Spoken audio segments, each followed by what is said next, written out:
kekongruenan dan kesebangunan. Kongruen dan sebangun. Di sini ada kata kongruen dan sebangun. Pengertian dari kongruen itu adalah bentuk dan ukuran sama. Kemudian kalau sebangun itu bentuk sama. Jadi itu adalah perbedaan antara kongruen dan sebangun. Kekongruenan bangun datar. Syarat dua bangun dikatakan kongruen. Yang pertama, sisi-sisi yang bersesuaian sama panjang. Lalu yang kedua, sudut-sudut yang bersesuaian sama besar.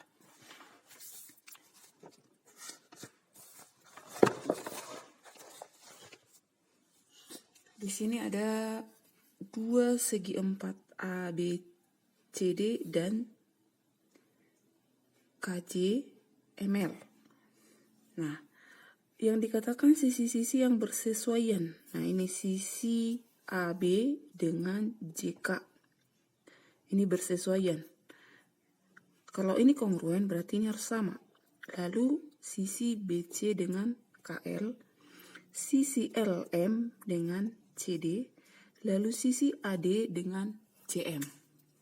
Nah, kalau bangun ini kongruen, sisi AB sama dengan JK, sisi BC sama dengan KL, sisi LM sama dengan CD, sisi AD sama dengan CM. Itu syarat yang pertama, sisi yang bersesuaian sama panjang.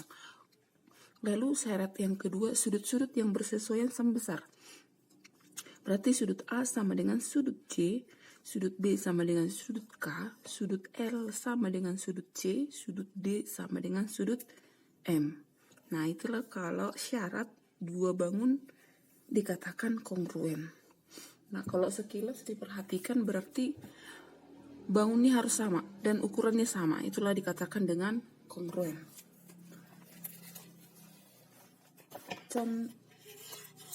Jadi Ibu harapkan Anda semua membaca di rumah contoh 1, contoh 2, dan contoh 3, serta mencatatnya di buku catatan. Untuk latihan 41. Latihan 41, kekongruenan bangun datar. Manakah di antara gambar di bawah ini yang kongruen? Nah, kongruen itu sama bentuk dan sama ukuran. Berarti gambar A itu sama dengan J, gambar B itu kongruen dengan I, lalu gambar C kongruen sama dan satu ukuran dengan F, lalu D itu kongruen dengan G, kemudian E kongruen dengan H. AJ, BI, CF, DG, EH. Nomor 2, manakah di antara gambar di bawah ini yang kongruen? Nah, untuk nomor 2 mana yang sama? Sama bentuk dan ukurannya. Berarti kalau di sini posisinya dia gambar dari hewan, berarti harus yang persis sama. Yang sama itu yang pertama A, D, H, ADH, lalu B, E, I, lalu yang berikutnya C sama dengan F sama dengan G. Untuk nomor 3, apakah menurutmu pensil warna pada gambar di samping ini kongruen? Nah, ini ada gambar dari beberapa pensil. Yang ditanya itu apakah gambar ini kongruen? Apakah pensil-pensil ini dia kongruen? Nah, jawabannya ini ada dua kemungkinan. Kalau bentuk dan ukurannya sama berarti dia kongruen. Kemudian kalau ternyata ukuran dan bentuknya berbeda berarti dia tidak kongruen. Itulah kalau untuk yang nomor 3. Untuk nomor 4, tuliskan pasangan bangun yang kongruen, yang sama ukuran dan bentuk.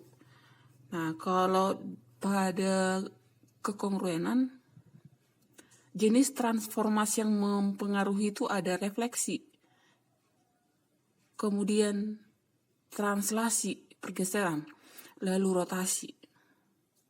Jadi posisinya nggak mesti harus sama, cuma bentuknya sama, ukuran sama. Jadi 3 jenis transformasi mempengaruhi kekongruenan. Di sini yang A itu kongruen dengan D, lalu kongruen dengan M. A, D, M. Kalau D ke M dia direfleksi. Berikutnya yang kongruen itu adalah ini, I dengan L. Lalu J dengan O. Itu yang kongruen. Nomor 5, berikut ini adalah pasangan bangun yang kongruen. Tuliskan sisi-sisi dan sudut-sudut yang bersesuaian. Nah, untuk menamakan 2 bangun yang kongruen itu bisa didasarkan dari sudutnya. Misalnya ini bangun yang I1, ini sudut yang David B, ini bersesuaian dengan O. Jadi ini bisa dinamakan ABC kongruen dengan NOM. Jadi sisi yang bersesuaian itu yang pertama AB sama dengan NO, BC sama dengan OM, lalu AC itu sama dengan MN. Itu sisi yang bersesuaian. Sudut yang bersesuaian, sudut A sama dengan sudut N, sudut B sama bersesuaian dengan sudut O, sudut C bersesuaian dengan sudut M. Untuk gambar yang kedua, di sini ada segi 4 A, B, C, D kongruen dengan MN, O, P. Jadi sisi yang bersesuaian itu adalah A, D dengan MP, lalu AB dengan MN, BC dengan NO, kemudian OP dengan CD. Sudut yang bersesuaian berarti sudut A bersesuaian dengan sudut M, B bersesuaian dengan sudut N, C bersesuaian dengan sudut O, kemudian P bersesuaian dengan sudut D. Jadi di sini ini adalah rotasi. Seperti itu untuk menentukan kekongruen.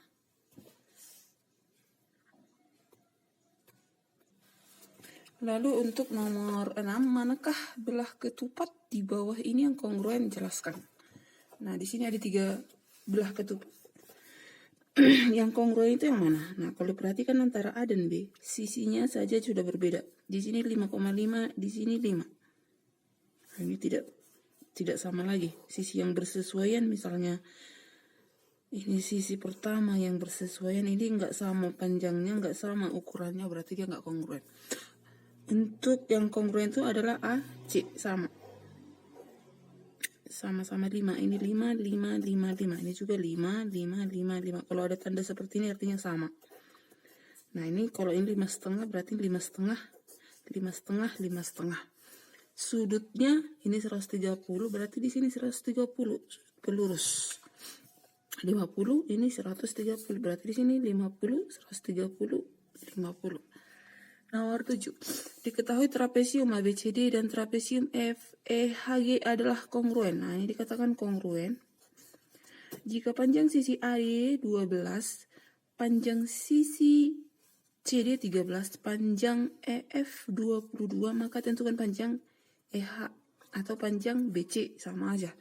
Nah, di sini bisa kita gunakan rumus Pitagoras. Panjang AB itu sama dengan EF. Ini 22. Berarti panjang, kalau misalnya kita buat di sini titik O seperti ini. ini gambarnya. Kalau misalnya dibuat di sini O, panjang AB itu 22, berarti panjang AO itu 13, ini 13. Berarti panjang OB atau panjang OE itu berapa? 22 kurang 13. Berarti 9 cm. Nah, ini 9, ini 12 HO, berarti sisi miring. Gunakan rumus Pitagoras. Mencari sisi miring itu adalah akar dari kuadrat sisi penyikunya. Jumlah kuadrat sisi penyikunya berarti OH kuadrat tambah OE kuadrat. 9 kuadrat tambah 12 kuadrat. 81 tambah 144, 225. Akar 225 adalah 15 cm. Maka panjang dari EH itu 15. Itu sama dengan BC 15 cm. Yang berikutnya kekongruenan dua segitiga. Nah, tadi kekongruenan bangun datar. Segitiga sebenarnya termasuk bangun datar. Cuma di sini untuk segitiga dia ada syarat. Ada kriteria syarat yang lain. Kalau syarat umumnya sama aja. Dua segitiga dikatakan kongruen jika dan hanya jika memenuhi syarat berikut. Sisi-sisi yang bersesuaian sama panjang, sudut-sudut yang bersesuaian sama besar. Nah, ini contoh dari dua segitiga yang kongruen. Di sini ada sisi AB. Itu bersesuaian dengan ED, AC dengan DF, BC dengan EF. Lalu sudut B dan sudut B ini ada tandanya, dan sudut B adalah sudut yang bersesuaian. Nah, di sini ada dua segitiga dikatakan kongruen jika memenuhi salah satu kondisi berikut ini.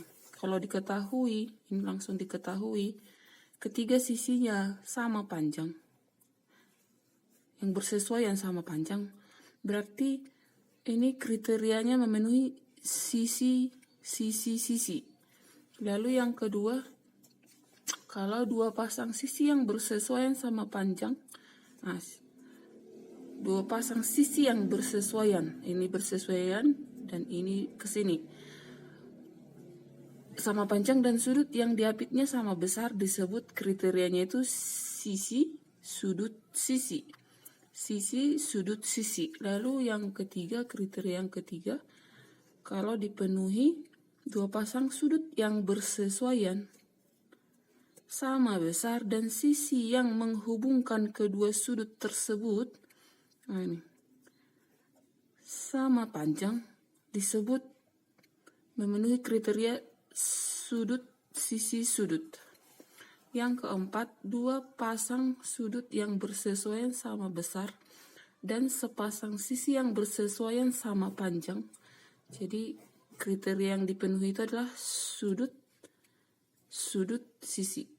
Sudut, sudut, sisi. Yang ketiga khusus untuk segitiga siku-siku, sisi miring dan satu sisi siku-siku yang bersesuaian sama panjang. Jadi diharapkan di rumah juga dicatat dan dipelajari contoh 1. Latihan 4.2, kekongruenan dua segitiga. Selesaikan soal-soal berikut ini dengan benar dan sistematis. Nomor 1. Perhatikan gambar di bawah ini. Ini ada satu segitiga besar, SPR. Ini ada dua segitiga PQS dan RQS. Nah, kriteria apa yang dipenuhi di sini kalau ini kongruen? Dari sini aja udah jelas. Ini ada dua, berarti ini ada sisi satu lagi berempit, maka segitiga PQS itu kongruen dengan RQS, dan kriteria yang dipenuhi adalah sisi. Kriteria sisi. Nomor 2. Perhatikan gambar di bawah ini. Nah, panjang AB sama dengan DE dan AB sejajar DE. Buktikan bahwa segitiga ABC dan AE dan segitiga EDC kongruen. Nah, apa yang menunjukkan bahwasanya ini kongruen? Yang pertama dari sisinya, sisi yang bersesuaian sama panjang. AB bersesuaian dengan DE. Lalu yang berikutnya itu adalah ini, ada sudut di sini, ada sudut C.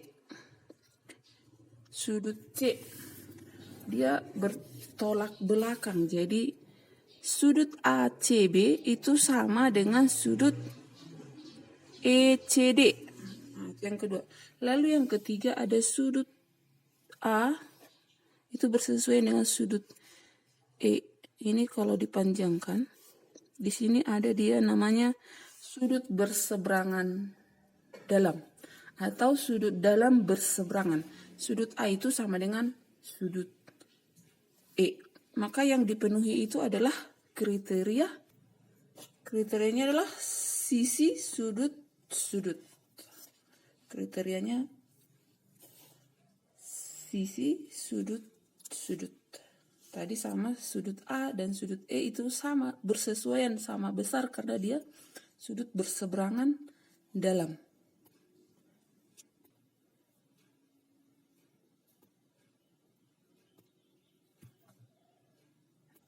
Untuk nomor 3, di sini diketahui titik C adalah titik pusat lingkaran.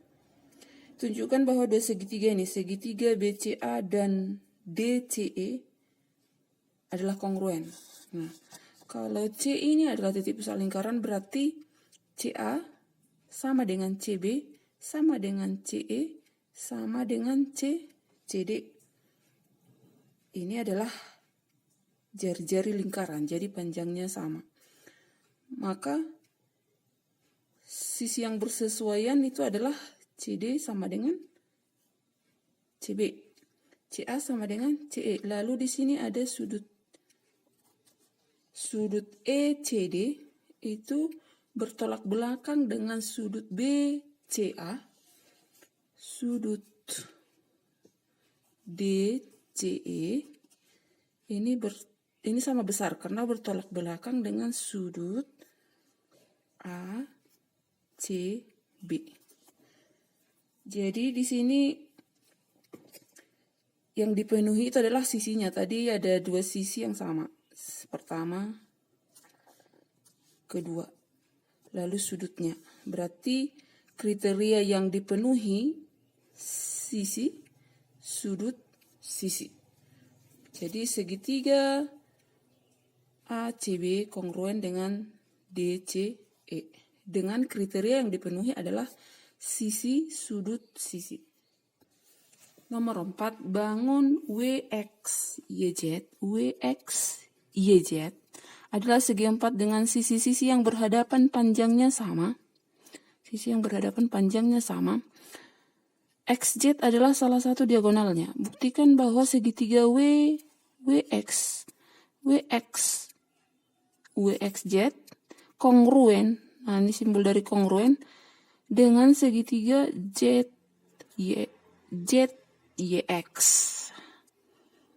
Nah, ini kongruen, sisi yang bersesuaian yang pertama sama panjang. Berarti sisi WX sama dengan ZY, lalu WZ sama dengan YX. Lalu nih sisi ZX dia berimpit jadi sama. Jadi kriterianya sisi. Ini adalah dua jajar genjang, yaitu terdiri dari dua segitiga yang kongruen.